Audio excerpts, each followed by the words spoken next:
Daulah Utsmani merupakan kerajaan Islam yang beribu kota di Istanbul, Turki, yang termasuk satu di antara 3 kerajaan besar di dunia pasca runtuhnya Daulah Abbasiyah di Baghdad.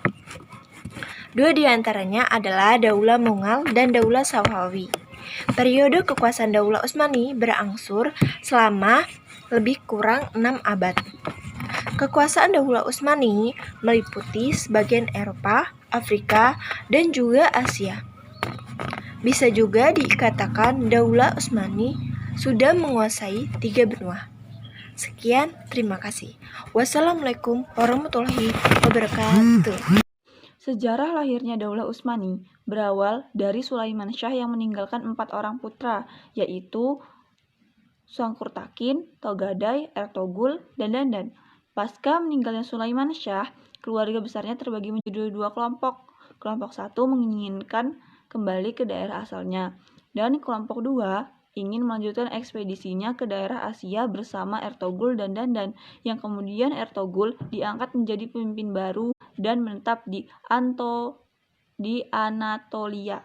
Terdapat pertempuran antara pasukan Alauddin I dengan Kekaisaran Bizantium, di mana pasukan Alauddin I mendapatkan bantuan dari Ertogul dan kelompoknya. Oleh Alauddin I, Ertogul mendapat gelar Mukadamah Sultan atau Tentara Pelopor Sultan. Pada tahun 1288, Ertogul meninggal dunia. Oleh Alauddin I diangkatlah anaknya yang bernama Utsman sebagai penggantinya. Karena kesetiaannya, Alauddin I memberi gelar Bey dan memberi daerah yang lebih luas serta dapat memakai mata uang sendiri. Selang beberapa lama, Sultan Alauddin I meninggal, sementara Sultan Alauddin I tidak memiliki putra. Peristiwa tersebut dimanfaatkan Utsman untuk menyatakan diri sebagai Padishah Al-Utsmaniyah, raja keluarga Utsman, yang juga mendapat dukungan rakyat. Dengan demikian, berdirilah kerajaan Utsmani dan ibu kota kerajaan Utsmani pertama di Durrah Iskishar. Jadi begitulah asal-usul Daulah Utsmani. Ingin menjelaskan tentang sejarah berdirinya Daulah Utsmani. Sebelah utara Khorasan terdapat sebuah suku besar yang telah memeluk agama Islam. Suku tersebut bernama Turkistan. Mereka tinggal di sana dengan mendirikan kurang lebih 70.000 tenda dan jumlah penduduk 500.000 jiwa, dan ada pun suku Kai yang merupakan suku kecil bagian dari perkumpulan besar tersebut. Pemimpin suku Kai bernama Sulaiman Shah.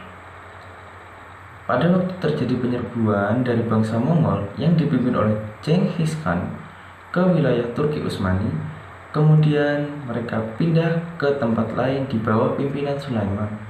Mereka pergi ke arah barat dan meminta perlindungan kepada Jalaluddin. Jalaluddin merupakan pemimpin terakhir dari dinasti Khwarizm di Transoxanian. Jalaluddin menyuruh mereka agar pergi ke arah barat, Asia Kecil. Tetapi nasib malang terjadi pada pemimpin tersebut. Sewaktu menyeberangi sungai Erfat, Sulaiman tenggelam hanyut ke dalam arus air hingga meninggal. Sulaiman meninggalkan 4 putranya yang bernama Sunkur, Gundabdur, Ertugrul, dan Dundar. 2 putranya yang pertama kembali ke tanah airnya, sementara 2 putra yang terakhir menetap di Asia Kecil. Akan mempresentasikan sejarah berdirinya Daulah Utsmani. Ertugrul diangkat menjadi pemimpin baru suku Kai di Anatolia. Ertugrul dan pasukannya membantu Sultan Alauddin I melawan Bizantium. Ertugrul diberi hadiah wilayah pegunungan Armenia dan lembah sungai. Tugas berikutnya menaklukkan pesisir Laut Hitam sampai ke Brus hingga Exir. Ertugrul diberi gelar Sultan Oki dan pasukannya Mukadimah Sultan. 1288, Ertugrul wafat, putranya Utsman diangkat oleh Sultan Alauddin dan diberi gelar Bey karena kesetiaannya. 1259 Masehi, Gaza akan menyerang Saljuk Rum dan digagalkan oleh Utsman. Beberapa saat setelah itu Sultan Alauddin wafat dan penggantinya adalah Utsman W dari suku Turki. Utsman menamakan dirinya sebagai Padishah Al-Utsmaniyah dan didukung penuh oleh rakyatnya. Ibu kota kerajaannya terletak di Qurrah Hisham. Strategi dan kebijakan pemerintah Daulah Utsmani Bayazid 791 sampai 805 Hijriah atau 1389 sampai 1402 Masehi. Menguasai Balkan dan Anatolia dalam setahun, digelari Yaldrum. Paus Bonavicius menyerang penyebab perang salib, ingin mengambil Konstantinopel, batal karena Timur Leng. Faktor-faktor yang menyebabkan perselisihan antara Timur Leng dan Bayazid. Para pemimpin di wilayahnya, Irak, yang wilayahnya ditaklukkan oleh Timur Leng, banyak yang meminta perlindungan kepada Bayazid, karena kerajaan-kerajaan Kristen memprovokasi Timur Leng untuk menyerang dan mengalahkan Bayazid. Adanya kesalahpahaman antara kedua belah pihak, sehingga saling menghina dengan saling membakar surat. Di antara keduanya sama-sama saling berusaha untuk meluaskan wilayah kekuasaannya. Kemajuan peradaban Islam pada masa Daulah Utsmani. 1. Muhammad. Ia adalah putra bungsu dari Bayazid, menyusun kekuatan baru, mengalahkan kakaknya Isa Bursa, Sulaiman Andrianopel dan Mustafa, berdamai dengan Bizantium dan Venesia, memindahkan ibu kota dari Andrianopel ke Bursa, merebut Asia Kecil dari Timur Leste, mengangkat citra Daulah Utsmaniyah.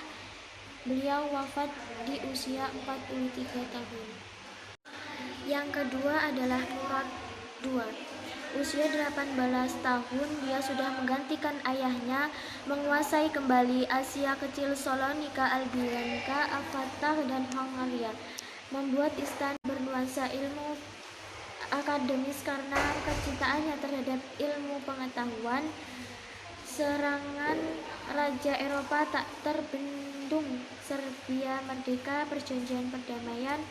Paus Eugenius IV menyerukan perang salib. Yang ketiga yaitu Muhammad Al-Fatih. Ia adalah penakluk Konstantinopel di angka 22 tahun. Alasan penaklukan Konstantinopel menurut Hamka yaitu 1. Mendorong iman, 2. Peradaban dunia, 3. Negeri indah dan strategi. Strateginya yaitu perjanjian peradaban dengan raja-raja, membuat benteng disebut Bosporus, Rumaihisar, menyelidiki kekuatan dan kelemahan benteng Konstantinopel, mengulas Tarkam Pasha untuk memenuhi saudara Kaisar Konstantin. Setelah 9 bulan Konstantinopel ditaklukkan pada 29/1453, Konstantinopel berganti nama menjadi Istanbul. Hagia Sophia Hagia Sophia beralih fungsi menjadi masjid. Kemunduran peradaban Islam pada masa Daulah Utsmani. Faktor yang mengakibatkan kemunduran: 1. Kemerosotan akhlak para khalifah, 2. Wilayah kekuasaan yang luas, 3. Kemerosotan kondisi sosial ekonomi, dan yang terakhir, tidak berkembangnya ilmu dan teknologi.